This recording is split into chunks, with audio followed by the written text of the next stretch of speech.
Barry.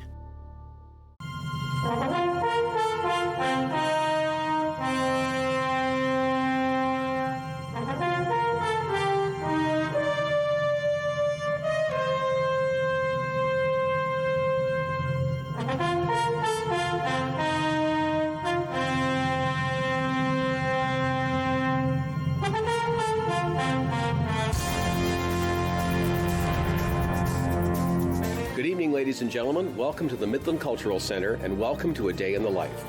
Now, here is the host of A Day in the Life, Fred Hacker. Thank you for being here. This is the 124th show in this series, if you can believe it. It's taken me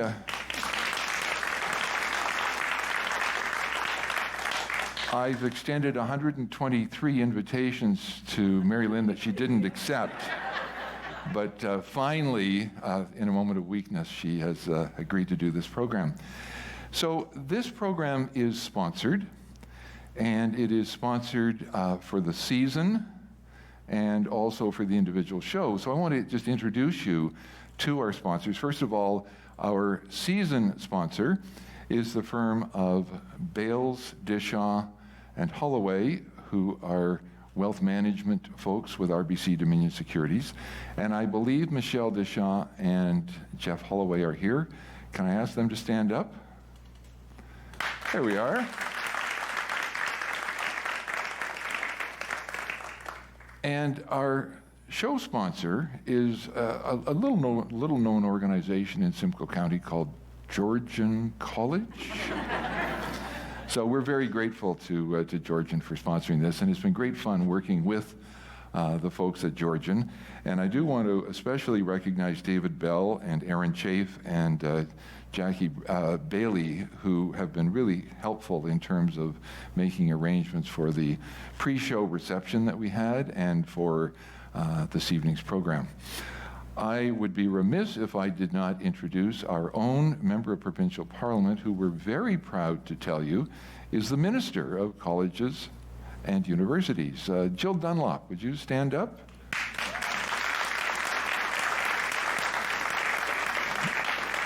Jill, I'm looking all over the audience for you, and you're right in front of me. Sorry about that. Thank you for being here.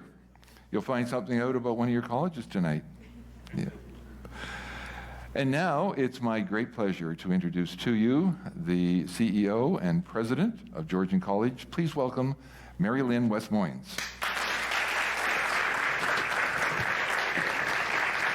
Thanks, Fred.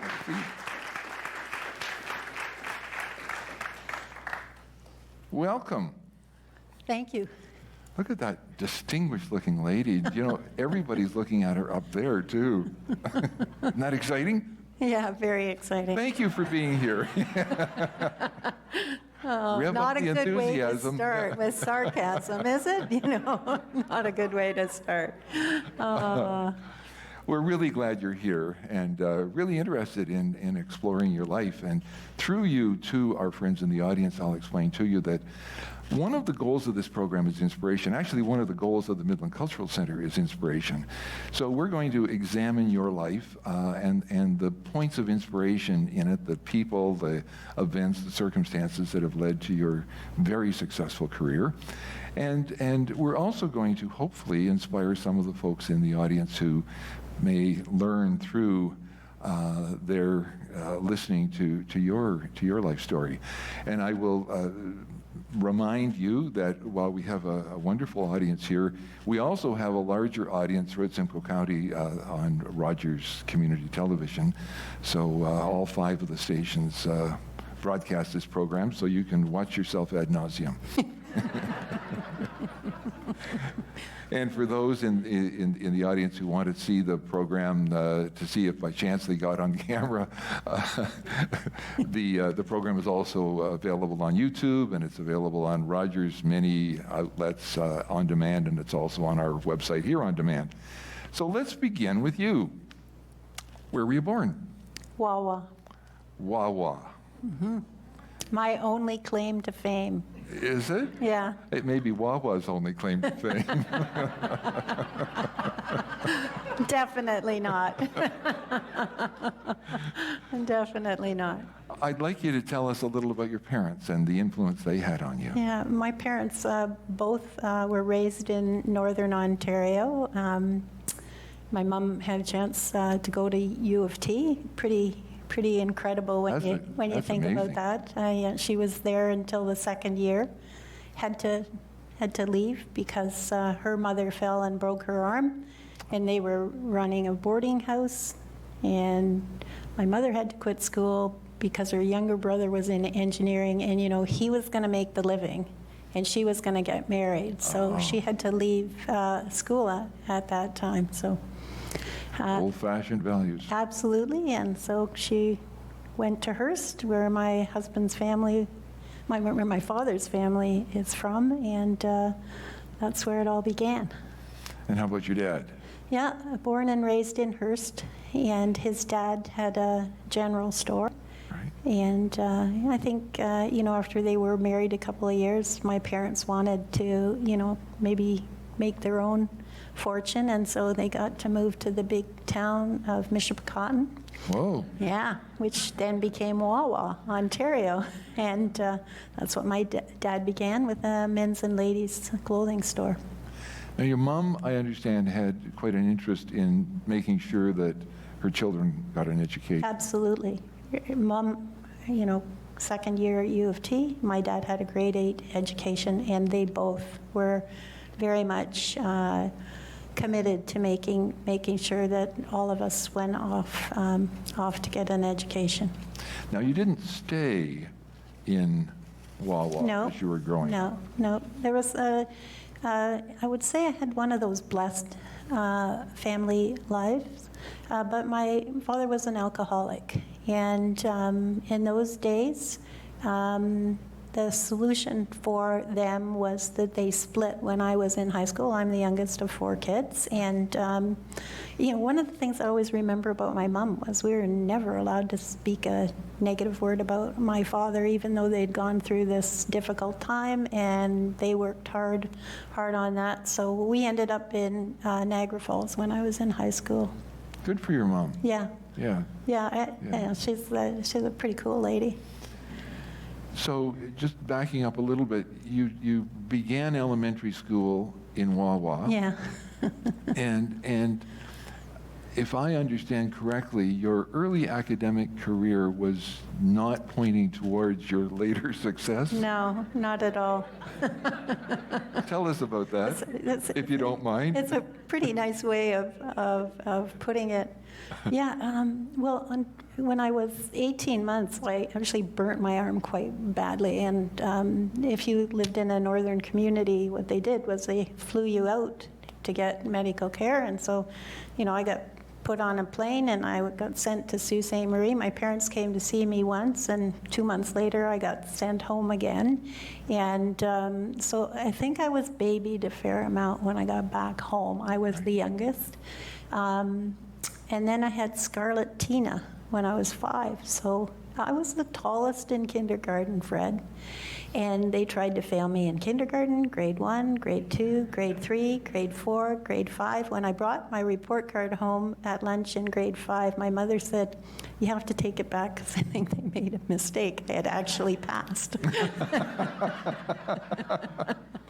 And, I look back and I think now we understand that, it took me that long to kind of catch up, but I was never a great student.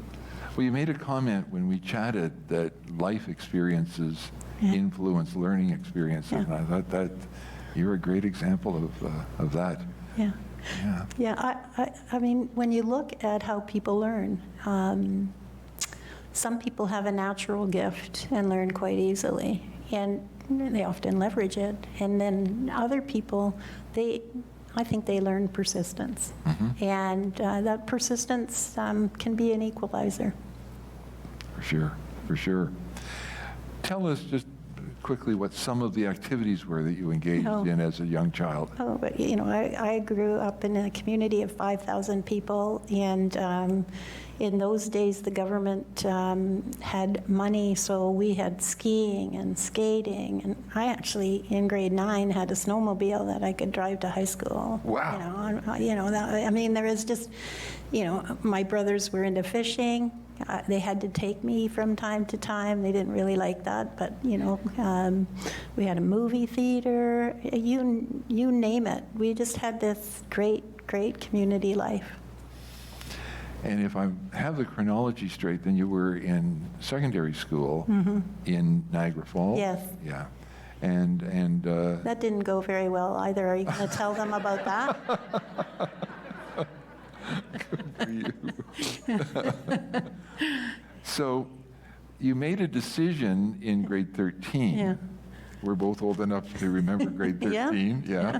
About what your career choice was going to be, but there was an implication to that choice. Yeah, I didn't make up my mind till February. And I found this great program at the University of Guelph in child development, but you needed to have 2 sciences and 2 maths. I had 2 sciences and 1 math. And even though I'm married to a mathematician, math has always been my Achilles heel. And so I had to go to summer school to get an extra math, which my mother had talked the dean at the University of Guelph. If I got it during summer school, they'd let me into the program. And wow. That's it. Wow. I did the best of any math programs that year at summer school for 4 weeks because I didn't dare let my mother down after going to bat for me like that. Yeah. That's great.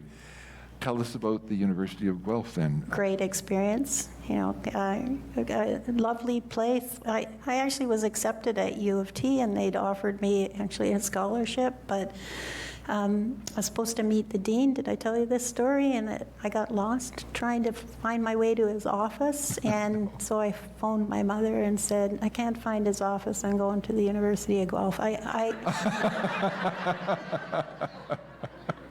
I'd taken a bus from Niagara Falls to Toronto, and remember, I came from Wawa. Yeah.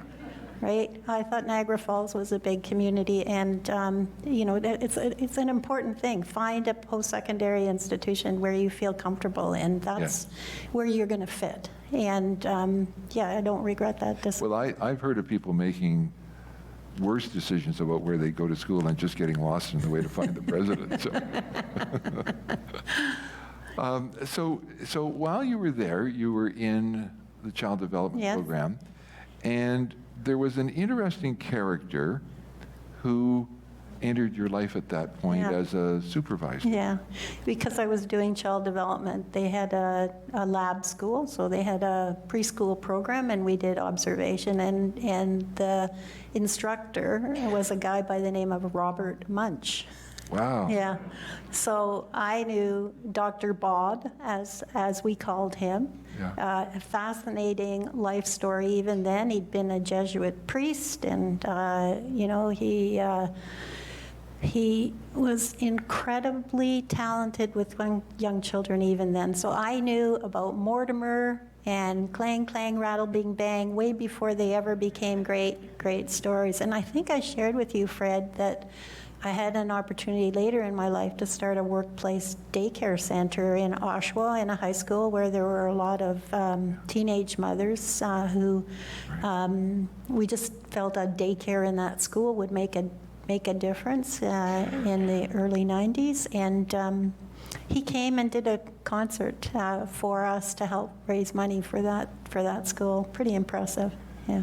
I'm just thinking how cool it would be for the little kids to have Robert Munsch as their supervisor. That's My great. kids thought it was pretty good that I knew him too. Yeah, that was.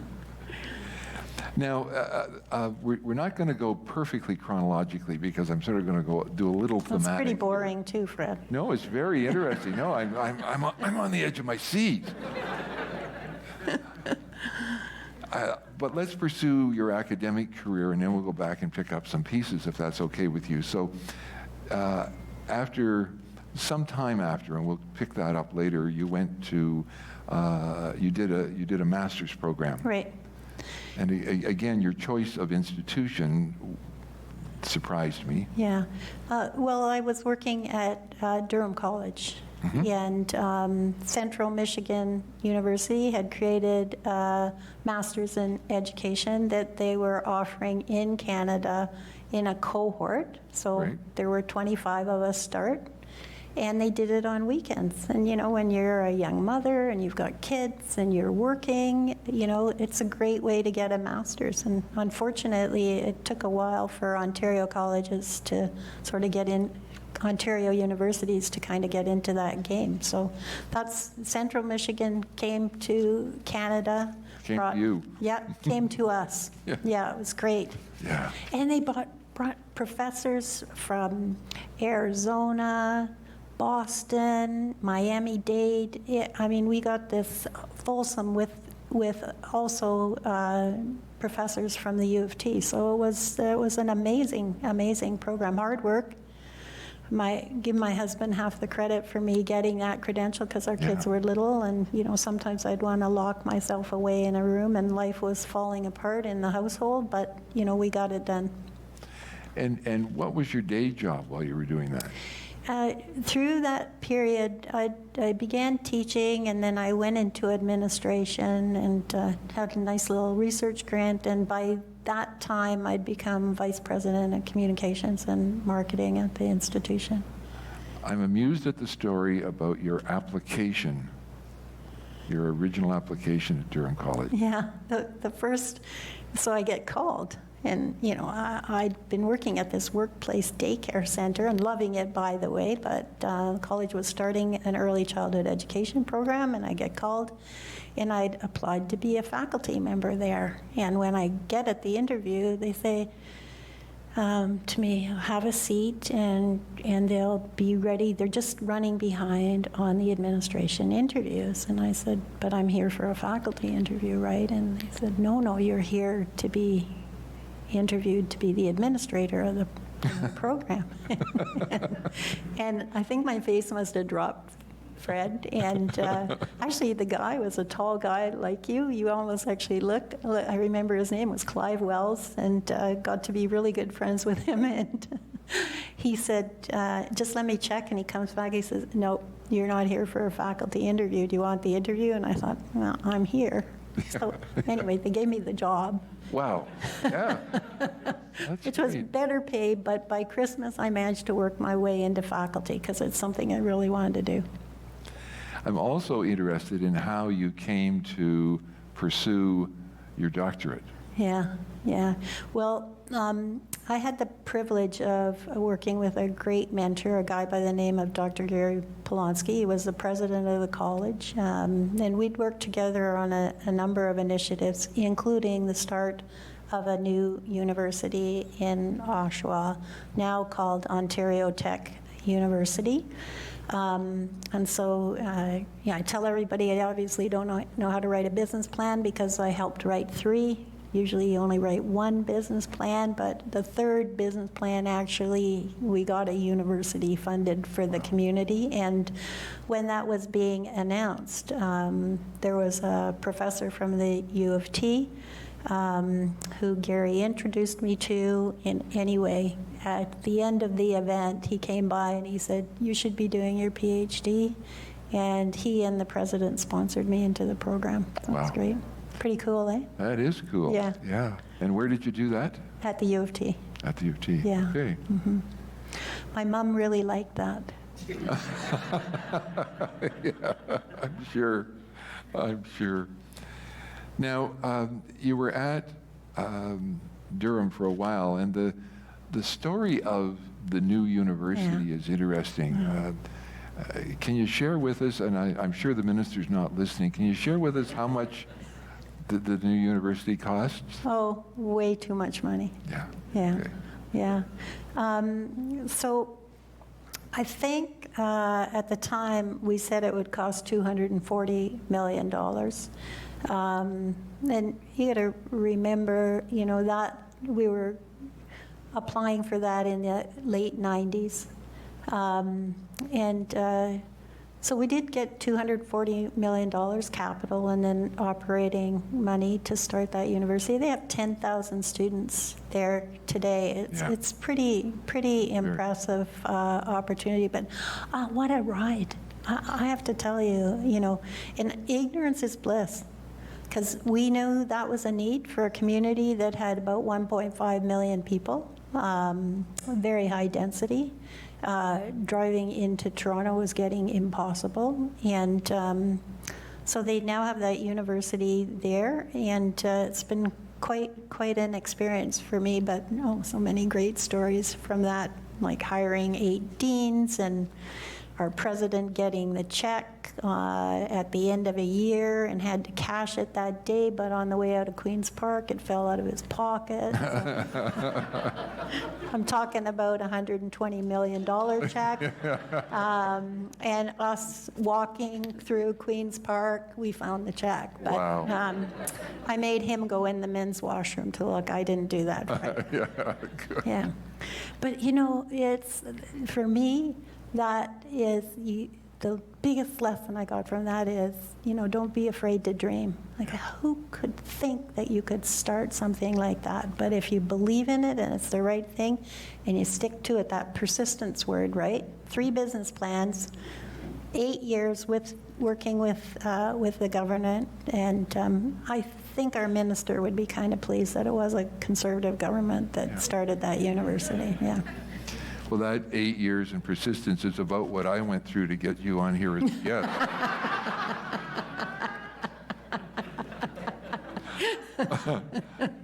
Well, let's move to the next stop, which was another community college. Yeah, Mohawk. Mm-hmm. Yeah. And how long were you there? 5 years. And it was during the time that you were the president of Mohawk that you got your PhD. After. I did all the coursework before I went to Mohawk, and I remember saying to my prof, I'll just take a year off. But it actually wasn't until I left Mohawk, Fred, and went back to work for the university, and that's when I finally did do my PhD. I had a great time at Mohawk. It's a really good college. My husband was working in Durham. We had kids at universities in 2 different cities. I was working in Hamilton, and so when the right opportunity came along to go back to the university, I took it, and I spent a good number of years there. And that president got me. He actually called me and offered me the job, and he said, you're going to have lots of time to do your PhD while you're a vice president here at the university. Come on back. And Great. That was sort of the truth. Well, it all worked out. It did, yeah. And that brings us to Georgian. Yes. And you became the president and CEO in 2012, I guess? Yes. 10 years? Let's count. Yeah. I want to delve a little bit into sort of what's going on at Georgian and what your aspirations were. When you went there, what did you see as your commitments to yourself or to the college? What were you trying to achieve? Let me just go back to say that while I loved the time I spent at the university, and I actually had 2 different appointments at the university right before it started, and then for a 5-year period, I love the college environment. I have to tell you, the access agenda, the working with the professors and the students, and so I actually had decided I was going to leave the university. I kind of thought I was going to retire, and I had a project to do some contract work to start a university in Oman, and I got a call about the Georgian job, and I didn't even bat an eyelash. I thought, yeah, I'm in. I want that job. And culture is important. The culture of an organization, and I knew the previous president, a great guy by the name of Brian Tamblin, and I just have to tell you, he's highly regarded in the Ontario college sector, and I felt I would be coming to a good institution, and I did. Mm-hmm. Good. What? Now, do you want me to answer your question? Yeah, take your time. Do you want to remind me what it was? Yeah, what did you hope to achieve in terms of your career aspirations at Georgian? Yeah. Well, 7 campuses, and out of the GTA. And I knew I was coming to a community where, quite frankly, we have a low degree graduate rate right across the country. I think 12 years ago, we had the second lowest degree employment statistic. And I thought, okay, there's a place where I think I can sink my teeth into. I'm going to just show you a couple of slides. This is at your convocation when you installation. Installation, that's Yeah. the right word. Yeah. Yeah. Yeah. And you mentioned Brian. Can you introduce Isn't that these folks? great? Yeah. And Bruce, isn't that amazing? Yeah. Man, those 2 guys look a lot younger in that picture than they do today. Well, everyone says that guys don't age well. I'm thinking so does the person in the middle there, Fred, just in case you're wondering. Yeah, that was a pretty impressive day. And they've both been incredible to me as, mentors and helping me get to know the community. And so, yeah. And again, a real focus on students and a commitment to the community. And that's where I think community colleges can make such an incredible difference. I'll just mention quickly that I did know Brian while he was the president, and I was visiting him, and I was amazed as we were doing a tour, and all the kids knew him, Yeah. but even more surprisingly, he knew a lot of Yeah. the kids. Yeah. Like it was quite impressive. One of the things that I'm sure you enjoy, and I thought we'd just show some pictures because it does speak to your relationship with the students, and the importance of that is Convocation. And so we have a few shots here, and I just thought our audience here and our viewers would be interested in the compassion that you show to the young people as you're conferring degrees on them. And I love this picture. Look at the joy on that face. Best day of the year. It is. Yeah. Well, actually, this year it'll be the best 3 days of the year, and we're going to do 6. Wow. We haven't been able to do Convocation live for the last Yes. 2 convocations, so it'll be a big, That'll be busy. good time in June. And this is their moment. Yeah. This is their one chance to cross the stage and get recognized. And lots of our students, they've had to give up a lot. They've had to work hard. Many of them have been financially stretched. Yeah. And lots of them, about half of them, come from all over the world. Yeah. So And this it's also is their a big day. day for their mums. And dads. Yeah. Totally. Yeah, and when my convocation speeches, I usually tell a little joke to the parents that goes something like, when, my kids graduated, it was such a relief to my husband and I, and then it was even better when they got a job and they could actually buy us a meal. We didn't have to buy them a meal all the time, and that always gets a little bit of a chuckle in the crowd. And then I tell students, okay, that's a hint, get out there and pay it back. Yeah. Yeah. Good. Well, it is special, and I've had the honor to give an address to a graduating class, and I remember the theme that I used was the 10 things that I wish somebody told me when I graduated. So maybe I should have been there when you were doing that. Yeah. I'll just show one more picture here because I think it shows, just reflects on your relationship with the students. Yeah. That's cool. That was a big day for us because we have a turf rugby pitch, and nobody else in Ontario had one. So, I mean, not that I'm competitive or anything like that, but like our students, they worked hard for that, and, we had a donor help us out on it, and our zone is like a lot cooler and a lot wetter than if you're in the GTA. Yeah. And being able to play on a pit, a turfed area is so much better. Yeah, that's great. Yeah. One of the things that I think you're recognized for is the relationships that you formed, relationships with the community, with the government, with industry. Was that a priority from the outset, or did that sort of grow as you grew into the position? Well, that's a great question. You didn't do that in the prep. No. I know. No, What's going on here? None of the rest of this is if you've ever heard before. Well, probably both. Yeah. Yeah. Education is about relationships. I don't think you can work in the public sector and not work at relationships. So even if you think about education in the classroom, that's a relationship experience. So I think fundamentally even more important for our communities. We have 7 campuses, 7 communities.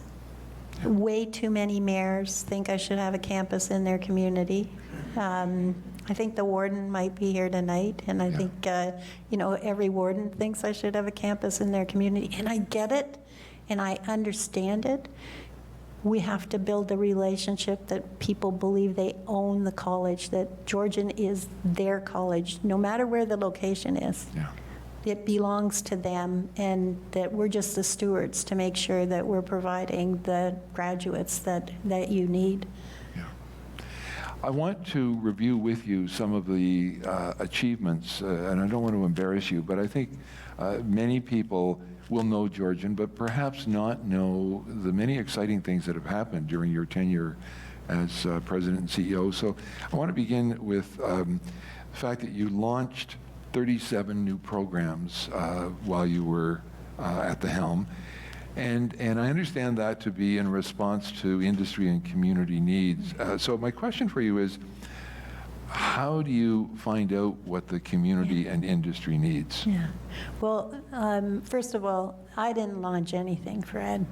I really have to say, this year there were 2,700 T4 slips go out. It's a huge initiative, but it begins with the relationship that we build between faculty and industry, and then we have program advisory committees, and we have a research area that looks for where the trends are, and a lot of work and effort goes into finding the right program. But usually the magic becomes through that R word that you talked about, the relationship, where someone is connected with someone else in industry, and then we have quite a complicated process in-house in making sure that it's the right program at the right time, that there's great jobs. There's no point in launching programs if students aren't going to be able to get a meaningful job. Yeah. And meaningful can mean that they're going to make a great economic lifestyle for themselves, or meaningful is it's going to be something that they have passion about and they're going to love for the rest of their life. So this really is a little bit of making sure that you have the right people advising you in the community, and then making sure you do your homework and you collect the data, and then making sure you get the best faculty who can develop the curriculum, and then we'll have a successful program. 37, isn't that remarkable? Our people have been amazing over the last 10 years, and the variety of it. Did you look at the list? Some of it, yeah. Yeah. Do you want to name a few of them? Yeah. A BA in nursing. You got that. That's coming, right? We're going to do more on that one. We're going to talk about that. But just let me because I think it's good for the community to know this. I mean, I looked at the list today, Fred, I'm going to confess. So things that jumped out at me is, we have a vet assistant program that's always oversubscribed. Incredible. We have big data. We've started a whole bunch of new computer programs that won't surprise you in any way, shape, or form in the last 5 years, and they're always, always turning students away from that. 4 new degrees with Lakehead, but we also have 9 degrees of our own in very interesting technology and engineering. And then, one of my favorites, and I deliberately did this today, this jewelry that I have on was all made by our jewelry students. Oh, wow. And it's a good story because we had a 2 and a 3 year program up until a year and a half ago. And we suspended the program for a year because they weren't getting great jobs. And we're just about to launch a new program in jewelry design in the fall because industry said, no, we've moved from individual jewelry makers to more of a design and a design house kind of a career in jewelry. Good. Let's talk about nursing. Yeah. There now is a standalone Honours Bachelor of Science in Nursing degree. I do have another picture here. Maybe you can identify some of these characters. Yeah, isn't that great? Big day for us. Prior to the announcement, the students could do 2 years at Georgian, and then they had to go to York University. And that's great.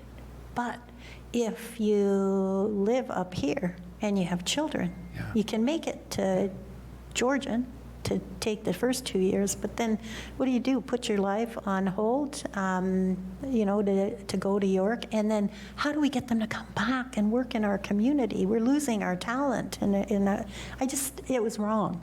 And I spent the first 4 years begging York to bring their faculty to us. I thought that would have been better. It didn't work for them. But as the story goes, it was announced that we will. I think it's 128 days we'll be starting nursing. Fred, I can tell you because I was with the associate dean this morning, and she reminded me it's only 128 days, I think it was, until we start in September. And we had a bit of good news today because we thought we were only going to have 120 nursing degree students, and I got a letter from the ministry just before, our premier folded things. I think it might have been an hour before, saying that we were getting 25 additional seats. Oh, that's so great. That's great news, eh? That is great, yeah. Now, tell us about the partnership with Lakehead. Yeah, another good news story, I think, and that partnership piece, that's sustainable goals. Yeah, that's we'll the UN's sustainable goals. Yeah. You're supposed to be a blank slide. You told me there. we were going to have my fun. Mistake. Just before we leave nursing, if I could, I want to say what's best about that for me is that if you live in Midland or you live in Tiny or you live in Owen Sound, now you can dream about being a nurse. Yeah. And we have a shortage. We know that in our community alone, 4,500 degree nurses are going to be needed over the next 10 years. Yeah. This is huge, great job opportunities for individuals in a very important field. Yeah, good. So we'll move on now. Will Lakehead. Remind me, Lakehead, great partner. Absolutely good solution. There were a couple of tough years because it was Lakehead, Laurentian, and Georgian in the community. And when I arrived, I think it's pretty well public knowledge that the 3 presidents had agreed to disagree with each other, and it wasn't going well at all. I think part of that is why the board hired me, because I'd had university experience. I actually felt we could all work together, but we had to agree to work together, and Laurentian was adamant that they needed their own facility and their own site, and that's when I felt really strongly that we didn't have enough of a population to maintain 3 post-secondary institutions in our community, and that we could achieve the degree work by partnering. And as I said, Laurentian decided not to stay, so Lakehead and Georgian seized the opportunity, and we share 4 degrees together, and another great announcement in the last couple of weeks, because they gave us funding for next year to continue on, and it's really important. Good. So, yeah, very good news.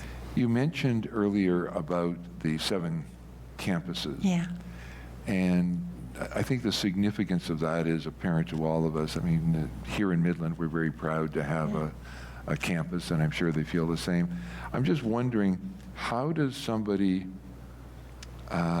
oversee campuses in Owen Sound and Gravenhurst? Yeah. Like, it's disparate. Well, you have great people. You cannot do the same kind of job I did in Hamilton, where I could drive 20 minutes to be at every one of my campuses. It just doesn't work that way. But we also have great communities. So I tell people that the strength of Georgian is we have 7 campuses, and the weakness of Georgian is that we have seven campuses. And this is a true story. When I got hired, somebody who worked for the government in a staff position said to me, "You got to get rid of some of those campuses. It's a mistake. Big business isn't maintaining that large number of institutions." And that wasn't my plan when I came, and I listened, and we did a thorough business review. The board and I agreed that needed to be done, and we've worked hard to make sure they're all sustainable on their own. But they're too important to the communities to take away, way too important. You've also experienced growth in your research, innovation, and scholarship activities. How is that reflected in the activity of the college? Yeah, I like this a lot, Fred, and I'll tell you a Peter George story. Peter George was the president of McMaster, and I was working as the president at Mohawk, and we had a federal minister who had funding for research and innovation, and Peter had asked me to come and meet with the minister to, I don't know why, but mostly to support that Peter had this great big research agenda and colleges didn't. And at the table, I said, I don't think Canada can afford to have employees that only have people who graduate from university to think about how things can be done different and how we can improve absolutely everything we're doing. And that's what was going on in our higher education system. Excuse me. So there are big research dollars going to universities and hardly anything going to colleges. And that was creating a worker culture that you only worried about those things if you're a graduate of a university. What's wrong with that picture? A lot. And so when I came to Georgian, we have a remarkable lead of our research area, one by the name of Dr. Mira Ray. And when we started, I think we had about $400,000 a year in research and about 5 students and maybe 5 faculty involved. And I just pulled down the stats this week, and we had 130 research projects last year and $4.9 million in funding over the last 3 years. So, yeah. And it's got to be about creating the experience for the student, because they're going to go to the workforce. And they're going to ask questions about, why do we have these social problems? Why isn't that part working right?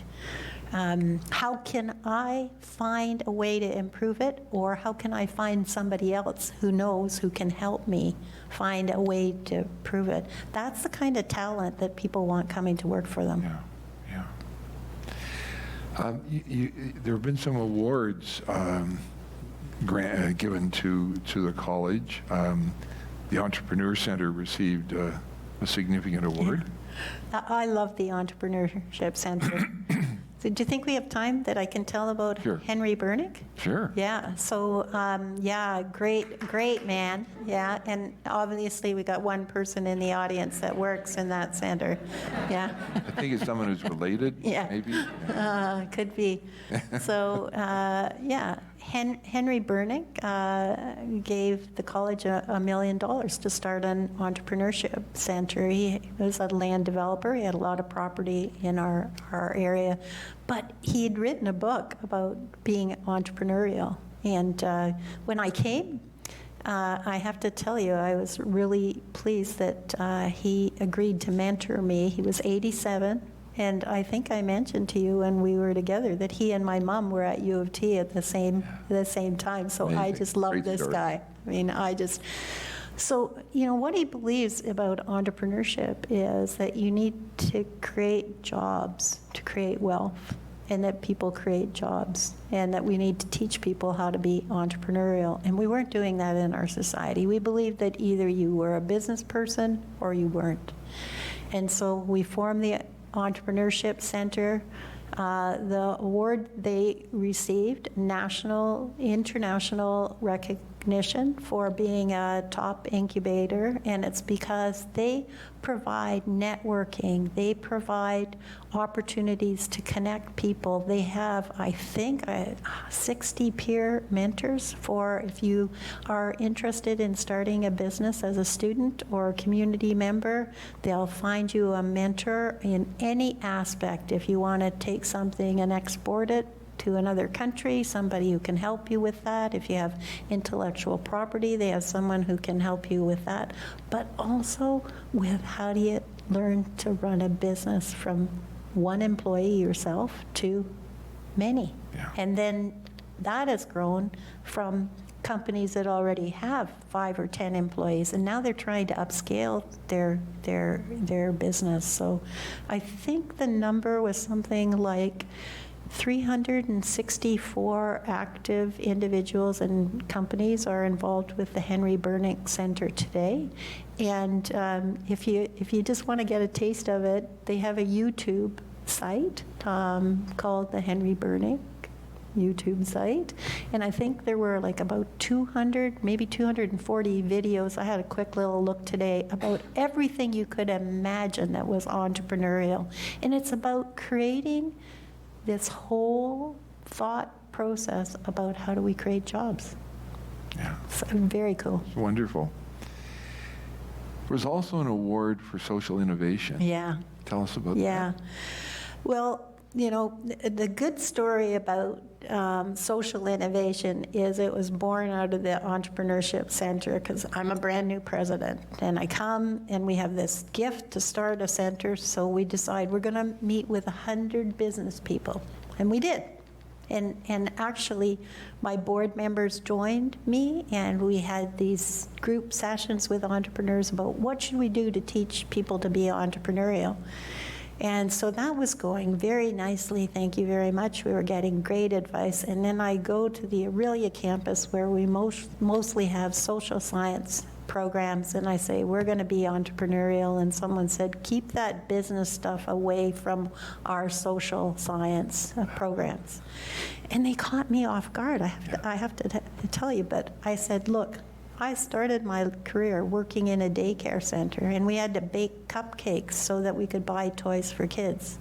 You don't want to be doing that. We don't want a society doing that. We need social innovation in all of our not-for-profit settings.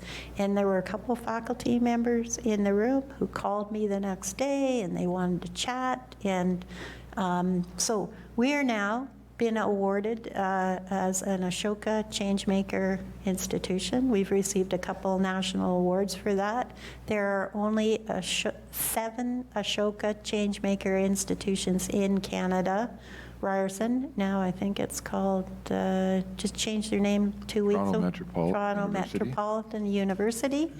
Laurier, a couple out west.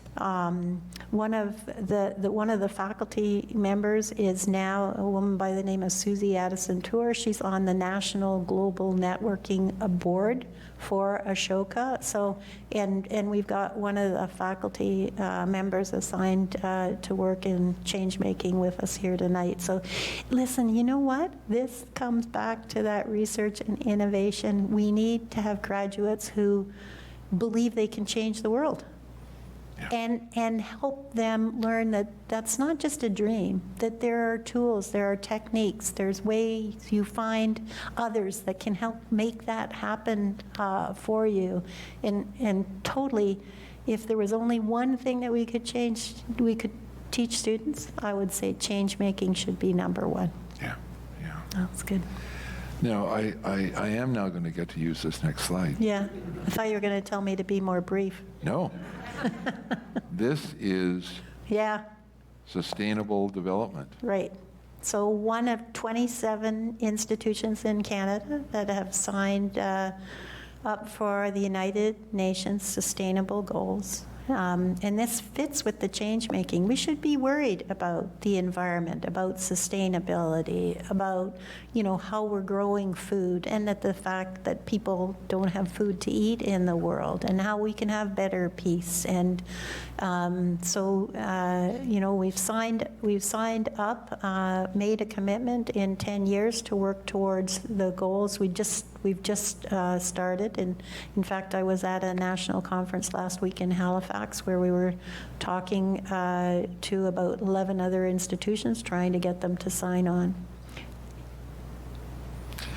I also want to just ask you quickly, you've been involved with digital innovation strategy. Yeah. What is that, and why are you doing it? Yeah. Listen, people are laughing in the audience about it. This gift from COVID, I think, is in that pre-COVID, if you were the president of a college or a university, or you were the president of a manufacturing organization, or you ran a radio or a television show, you knew that digitizing is going to transform your business if it hasn't already. I mean, it is just, it blows my mind every time I go in a classroom, whether it's health, whether it's environment, what we are seeing about how things are transforming and what technology is doing to how we're doing business absolutely every single day. Yeah. And we felt as an institution that we needed to step up and become more digitized.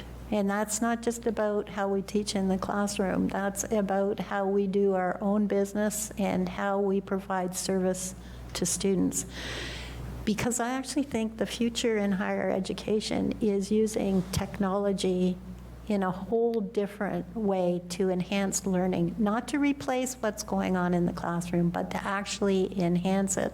So the board, right in the middle of COVID, because we had had a valuable lesson. We could move to remote, but we'll get to COVID in a minute, but they could see that we could do it, but it wasn't very good. I mean, it was on a screen and students sitting there, and some profs way far ahead of others, but many, teaching the way they would in front of a classroom. And so our board decided to go ahead on this digital innovation strategy. So we're transforming how we do student services. We hope to be the first institution that will enable you to apply, and within 24 hours you'll have an acceptance into the program of your choice. And even if you don't have the right academic credentials to get into it, we'll get you into another program so you can get the right academic credentials. Mm-hmm. Way too often students apply to programs and we say, sorry, you don't have the right criteria to get in. Well, why aren't we figuring out what you need to get there and accepting you in that, so you can just begin your journey? Yeah, that's important. So this will mean that this fall we will be able to do what we're calling GC Flex. So in 11 programs, it's being piloted. So you could go to class, you could go online, or you can wait and pick up the online taping and take it at your own time and your own pace. And it means that students can go over the material if they didn't get it the first time. It means they can sit in a classroom if they want to be with others, but if you're a 25-year-old parent and your kid woke up with a fever and you have to stay home, you can still go to school. It's going to transform, and I think it's going to prepare a better graduate because they can go back and practice and practice. Yeah, good. I want to just touch on the role that Georgian has played in Truth and Reconciliation. Yeah. And I understand that you've signed an Indigenous education protocol. Yeah. Let me ask you, what is that and what's the impact of that? Really, we committed to do 7 things. First and foremost, prioritize indigenization in our community. We agreed that we would ensure we had the right governance model in place. So, we make sure that there's representation from the Indigenous community on our board, and that there is an Indigenous learning circle that has community members on it. That's number 3, involve the community.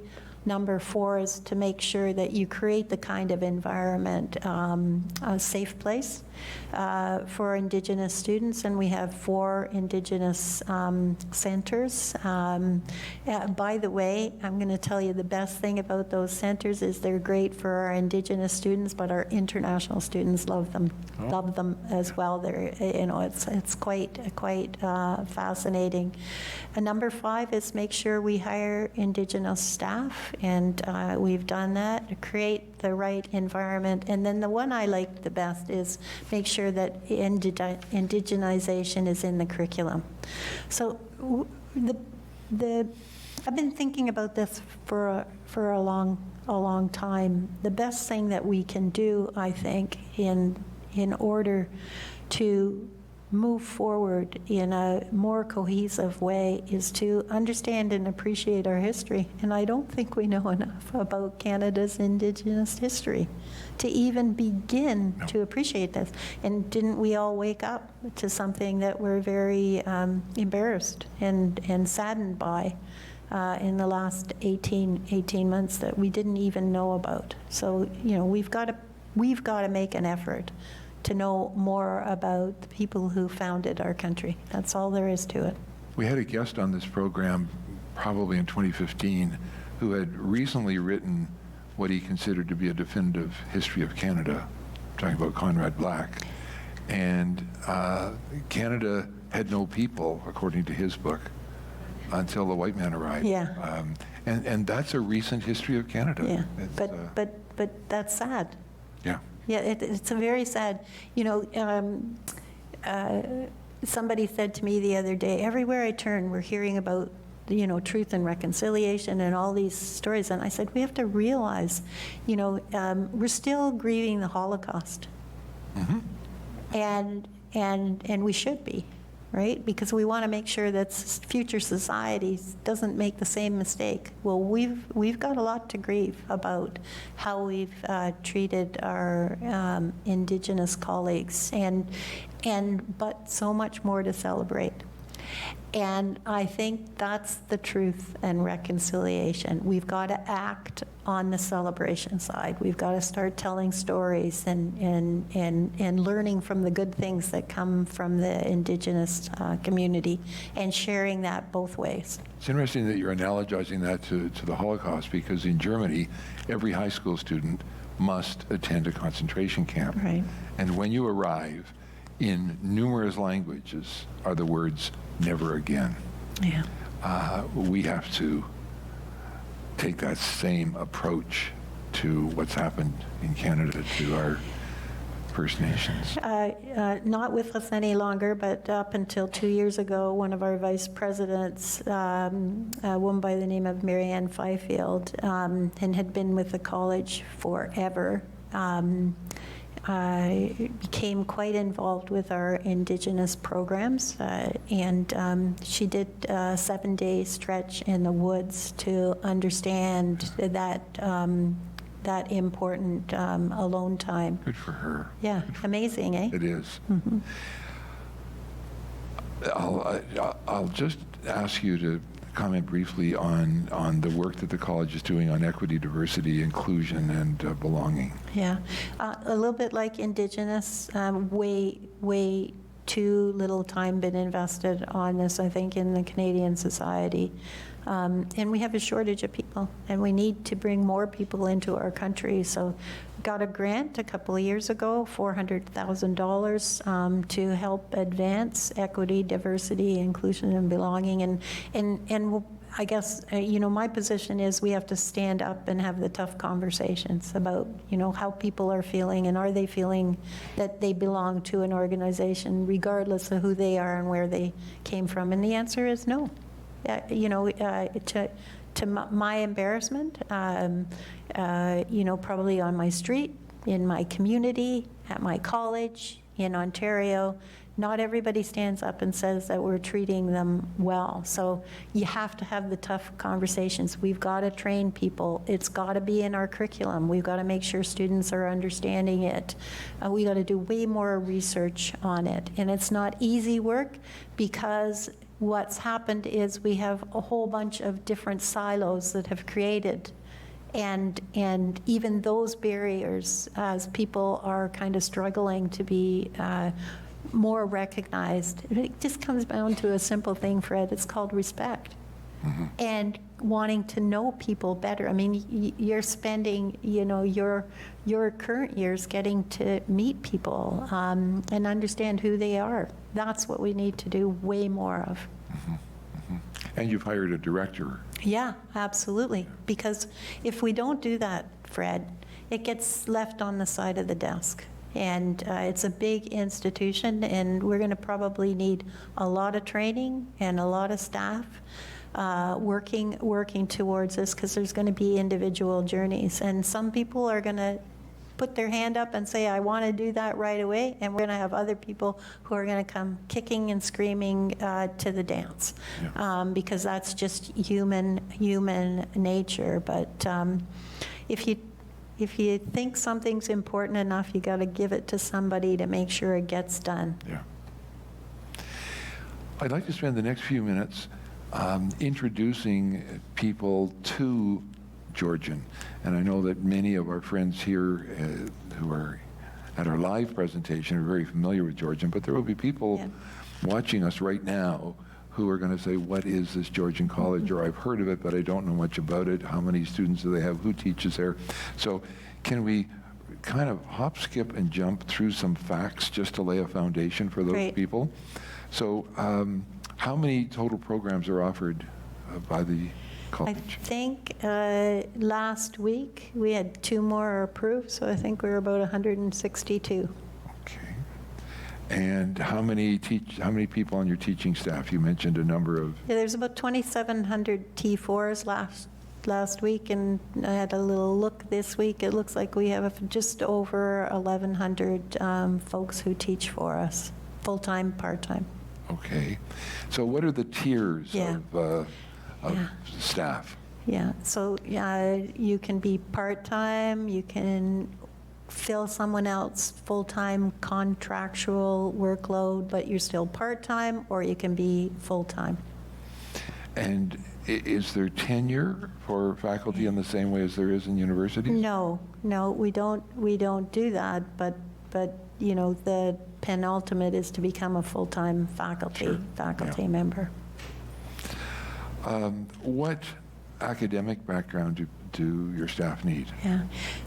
Well, we hire people who have had a great career in skilled trades to teach skilled trades. And we hire people who have a degree for most of our diploma programs, and most of them have a master's. And if you're teaching in a degree program, you have to have a master's or a PhD. And that's what I like about the college sector, is that applied, that experience that's coming into the classroom. And I think that's what separates us from universities. Yeah.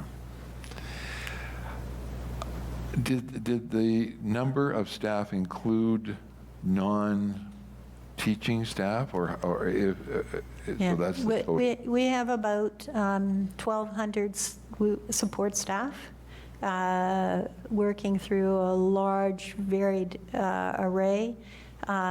So many of them look after our labs, and they do student services, and they support in athletics and all the other important activities. And I mean, you know, you've heard the analogy of a three-legged stool. So, you know, we need support staff, faculty, and admin for students to be able to sit on that stool and it be balanced.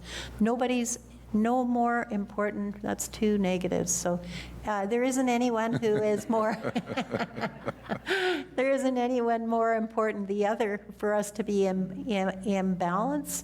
And you would be hard pressed to find a faculty member who could say that we could survive without our support staff. Good. How many students? Pre-COVID, 13,000. We're about 11,500 today. How many of them would live in Simcoe County? Well, they all do when they come to school here. I'll give you that one. Yeah. Well, yeah. Let me come at it a different way. I used to be able to answer that differently, Fred. Yeah. So let me come at it this way. 4,400 are international students. That's what I was going to ask. Yeah. You. Yeah. And then we know our domestic students, about 20% of our domestic students come from another place. I mean, the great news is that we know between 60 and 70% of our students come from school or work in Simcoe and Grey Bruce counties. Right. Yeah. Right. Yeah. How are the international students financed? Pay the full freight all by themselves. So it's their money. Totally. There aren't governments in countries. No grants. International students come and pay for their full tuition. How many, roughly percentage-wise, how many of your students would be mature students? A large percentage of our students are mature. I think, one of my staff is going to laugh now because I'm going to get this wrong, but I'm going to say our average age is between 25 and 30. Mm-hmm. I'm giving myself a wide breadth there, Fred, to make sure I hit the right. But you know, unlike universities who get a majority of their students directly from high school, we do get a lot of our students from high school, and we welcome them, and we want to take them into the college and create a kind of vibrant life for them. We also get people who have had jobs or maybe gone to university and decided it wasn't for them. That's a large growing business in our area. Mm-hmm. I think we touched on this a bit, but I'd like to just pursue it a little further. The courses you offer are determined by the needs of society, whether that's industry or community. How do you stay ahead of determining what those needs are? Because that's going to change, the digitization as an example. How do you stay ahead of the curve? There's a number of factors. In fact, we have a very sophisticated enrollment management approach to all of it. And so I could almost re-engineer great jobs or meaningful jobs is so important. So if students are graduating and that's not happening, then we should stop running the program. I mean, that's the other thing about colleges that I think is so important.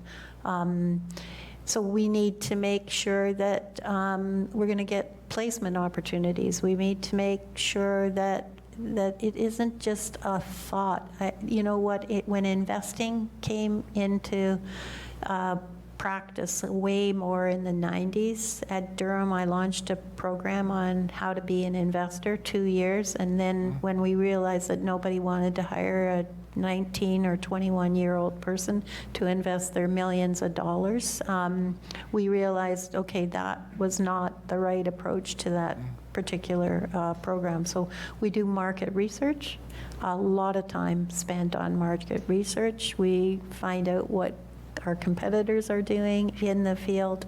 And then we also have key performance indicators on other programs. And often, you know, when we're looking at something that's in health that might be a particular area that would be complementary, then, you know, we go back to compare what performance we're having, because there's no point in doing a program if we're not going to make it the best program possible for the students.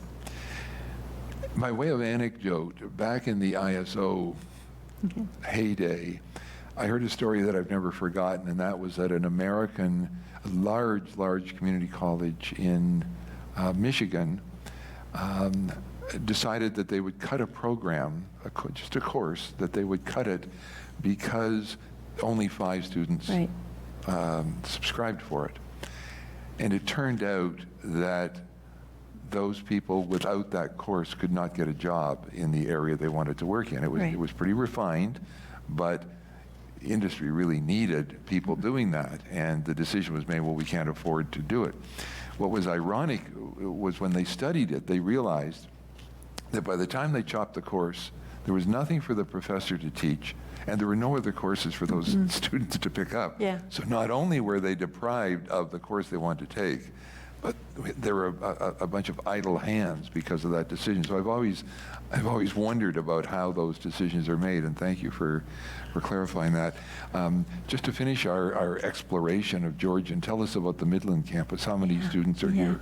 Well, of course, I'm in Midland, so I'm going to say it's a gem. It's the best. Yeah, right. And it is, isn't it? I think it is. It absolutely is.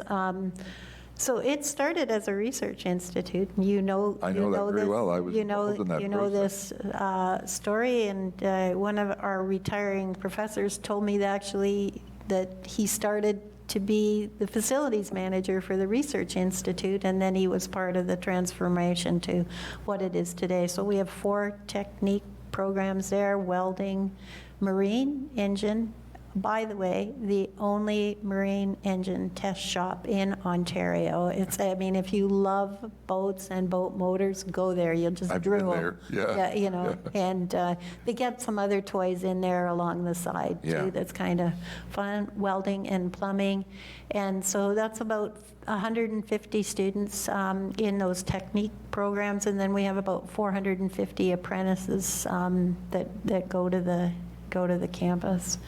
I was just checking today about what some of the renovations and changes have been in that campus, and then I phoned Mac Greaves, the campus leader, and he was telling me that we put $7 million in new equipment and a new roof and 3 new classrooms in the last 7 years at that campus. So wow. I want to tell everyone it's a great campus. We're going to continue investing there because it creates this incredible learning environment for the students, and we're actually probably as full as we can be. Yeah. So stay tuned. Well, you'll just have to see what the next president is going to do with that campus. I will mention to you, and I'd be remiss if I didn't, that the same gentleman who made this facility possible made the IRDI possible. Right. Reinhard Weber is in our audience tonight, and we're grateful to him for so much of what he's done in this community. Yeah. And of course, you know, the Hartog Fund was a $5 million donation to the college, and we used it, you know, when the campus was being established, but there's still funds there. And I got to tell one of our previous governors yesterday that 4 times in the 10 years that I've been at Georgian, I spent that $2.1 million, but we were able to, before the end of the year, find alternate money, and so we put it back in. And I love that story because when we want to do something strategic and innovative, we don't always have the government money to do it. And if we want our grads to be strategic and innovative, we've got to model that as an institution. And so I think it's been brilliant that that fund was there. I'm so grateful for it. And we've been able to go to the board and leverage that money, and I'm leaving it. This $2.1 million is still there for the next guy to do what he chooses with it. the next guy. Yeah. Less than a month ago, the minister, who is in our audience, Minister of Colleges and Universities, allowed colleges to offer, is it 3-year degree courses? What's the implication of that? Well, we're one of the few jurisdictions in the world where you could go to college for 3 years and get a diploma. It's about nomenclature more than anything else, Fred. And people don't understand what a Ontario diploma is. People understand what a degree is. And when we were created in 1967, that was okay, because most people were doing business locally, provincially, nationally. One of the folks that has used the Henry Bernick Center, a student graduated, and he's now got a place in Brazil, in Mexico, in China, and here, right in Simcoe County. That's how people are doing business today. So we need that kind of a program. And also, the 3-year degree allows us to do an applied degree. So it's going to take a while for that to get into the sector, the same way college degrees have. By the way, did I say we have 1,200 degree students at our campus? Wow. 1,200 degree students. So, I mean, on 11,500 students, and with our partnership with Lakehead, we're slowly working our way towards increasing the number of people who are working in Simcoe that have a degree. Yeah, excellent, excellent. I want to just touch briefly on your community work. I'm going to come back and talk about some themes in education, but I'm aware of your role on the TELUS Community Board. Yeah, I think I was persistent that time. Sorry? I was persistent. Yeah, you were persistent that time. That's right. That's right. Yeah, I work for you. Yeah. But you're also involved with the Fiber Network Board. Tell us just a little about that, if you will. So, well, first of all, just for the audience, TELUS gives us $100,000 a year to give to youth programs, and Fred has graciously joined the group of, I think there's 9 of us who are assigned to review proposals. And isn't it great, Fred, to do that? Because give away other people's money? Yeah, it's good, giving away. And what I like about it is these are grassroots organizations that are mostly volunteers doing some real important work with young people, and we're just giving out TELUS's money to give them a leg up to get it done. The SWIFT is a total different story. Got to give a lot of credit to the municipalities in southwestern Ontario, and our own warden was the chair of that board the last few years. And so really it's about bringing fiber throughout the communities where big business doesn't see it's profitable to go there and bring the fiber, and be more strategic about how that fiber is done, and connecting communities in ways that municipalities have a greater input. And it's been incredibly successful. I don't think it's going to carry on. I think that was born out of a need where municipalities really felt that it wasn't moving fast enough. And so now we're seeing, the Ontario government recognizing that, this is going to be like health and, education. If we don't have internet access in our society, we're going to have an inequitable society. In the time we have left, I'd like to pursue some of the themes or developments in education. And I want to begin, obviously the community college concept has started in the late 60s, as you mentioned. And it was kind of, as I recall, it was kind of a trade school concept at that time. How has the concept of trades changed over that period of time? Right, yeah. Well, it's interesting. Bill Davis, highly recognized, I guess it was in the legislature, I think in 1965, where he sort of rolled out his vision for Ontario, and community colleges were in them, and he'd done some research. He'd gone to the States, and they had junior colleges, and they had colleges that did degree, and he wanted to be somewhere in the middle because he realized that we needed skilled workers. And so now we do apprenticeship, diplomas, degrees, as we've talked about, a lot of shorter credentials as well, and a lot of training for business and industry. So apprenticeship is a pretty interesting discussion. Fred, are we going to get into that now? Do you want to get into that one right now? We go wherever you want. All right. I'm just along for the ride. So we've been talking about modernizing apprenticeship for as long as I've been working in the college sector. And like since 1985, I've been getting up every morning and going to either a college or a university. And we need reform in the apprenticeship system. It's working, by the way, because we have programs where we have lots of applicants and they get great jobs. But it isn't working in other ways because people think that it's not as good as getting a diploma and a degree. And I think we've got to shift this up significantly. Lots of work by many governments to increase the number of apprentices, lots of advertising, but we can't get away from the average person doesn't know how you become an apprentice and what that actually means.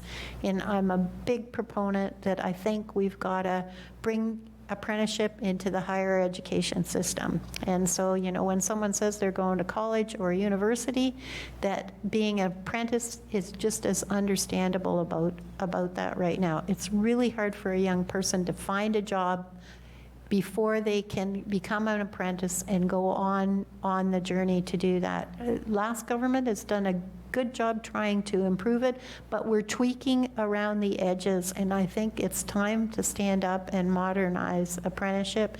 And we should be in a way where you can be an apprentice, you can get credit from that to get a college credential, and you can get credit from that to get a university degree. It isn't that difficult, but it means change, and a lot of people will have to do things differently. But if we don't, we're going to wake up and find that we have lots of jobs, but not people who are trained to do those jobs, and lots of people without jobs, but not the jobs that they're trained for. And when you do that, your economy starts going downhill. Yeah. Is there a competition between universities and colleges? Yes, of course. Absolutely.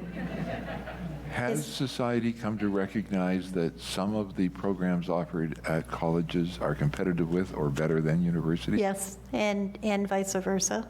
You know, I'll be honest with you, applied is a big word right now. Yeah. People understand you got to be able to think and do. You got to get your hands in there, and you know, it used to be that you went to university if you were going to think and be a leader, and you went to college if you were going to be a doer. And you know, we don't cut people up like that. We want people who will, you know, walk and talk, think, lead, and do all at the same time. So, you know, we have had aspirations, and field degrees are important in credentials coming out of the college sector. And I think in a community like ours, we've proven ourselves that makes a meaningful difference. Mm-hmm. And universities have started applying much more and leaving out some of the theory, because they're understanding that employers don't want someone who can't do the job when they get there. Yeah. So is there an increasing trend towards people perhaps attending both at your... Absolutely. I think the numbers pre-COVID was that the number of students who came to Georgian from university the year before had grown 8%. So they already have a university credential. They're coming and they're taking a one-year certificate or a course to expand their applied skills and be able to get a job. My eldest daughter did it the other way around. She went to Georgian, got a 2-year diploma, and then 2 university degrees after that. Is that uncommon? It's good. It's great. We want that. Don't we want that? I mean, as someone who went to school all of my life, Yeah. you know, what we need is a higher education system where there aren't any barriers, where if you've learned something here, you're going to get recognition. You know, Germany does a great job of this. The past president of York University was an apprentice before he became an engineer. I mean, you know, and he got credit. We got credit for that. It's more effective, it's more efficient, it's better for the individual, and it gets them where they need to go faster. And I just think that we can do that. Yeah, good. Time is never our friend on this program. We're done, eh? No. Not quite. I do want to talk to you about a couple of trends that trouble me and I think trouble you. One of them is the Great Resignation. Yeah. What impact is that having on our society? Yeah, yeah. I think we should be mindful that two things happened at the same time. We had this great baby boomer and the curve, and now so a lot of those people are getting ready to retire, and at the same time we've had COVID. Yeah. And both of those things are going to have impact, and so we're all going to have to get much more enticing and thoughtful about our employees. I mean, the only way I can do my job is to serve our staff really well, because they're the ones that are going to serve our students in the classroom. And I think, though, we also need to look at it a little bit differently. I was listening to a panel, and one of our faculty members said, this might not be too bad. I have aspirations. Some of these older people are staying in the job way longer than they ever did before, and this is going to create opportunity for other people in society. So, we're a little out of balance. I have to believe the data that says we should be worried, but what do? We've got to start investing in these younger people, start getting them ready, and give them a chance. Because sometimes, people can just do it when you give them an opportunity. We are out of time, so let me just give some thanks. I want to thank Rogers Community Television, who broadcasts these programs, and specifically our producer, Madison Fitzpatrick. I want to thank the MCC staff and volunteers for supporting us here tonight, and thanks to technician Glenn Irwin. Thanks to our season sponsors, Kathy Bales, Michelle Deschamps, and Jeff Holloway. To Georgian College, our sponsor this evening. Thanks to our Day in the Life team, many of whom are here tonight. John Farragher, Brian McKell, Lorianne Clancy, Jen Parker, Doris Sloan, Jonathan Wallace, Dan Broom, and Michelle Thibodeau. Our next program, my guest will be author and journalist Douglas Hunter, and he has just published a fascinating book called Jackson's War, about the early days of A.Y. Jackson up to and including his time as an artist in World War II. I want to thank all of you who are here in the MCC tonight. Following the program, MaryLynn and I will meet you in the atrium if you'd like to say hello to her. Thanks to those of you who are watching on television, and a special thanks to you for all you have done for Simcoe County, for education in Ontario, and for Georgian College. Thanks for being my guest tonight. My pleasure, and thanks for being persistent. You really made this enjoyable. It was great, Fred. Great. Really enjoyed it. Thank you. Thank you. Great.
This program is brought to you by Ignite TV. Now you're in command. Visit Rogers.com for more details.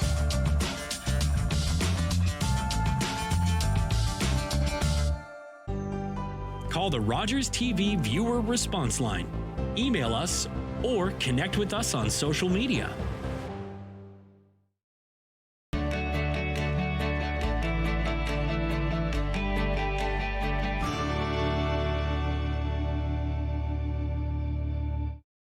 Hello, I'm Liz Dowdswell, Lieutenant Governor of Ontario. In 2008, carbon monoxide, a deadly invisible gas, killed an entire family in our province. That tragedy led to a new law requiring homes with potential CO sources to have alarms. John Gignac's family members passed away that day, and he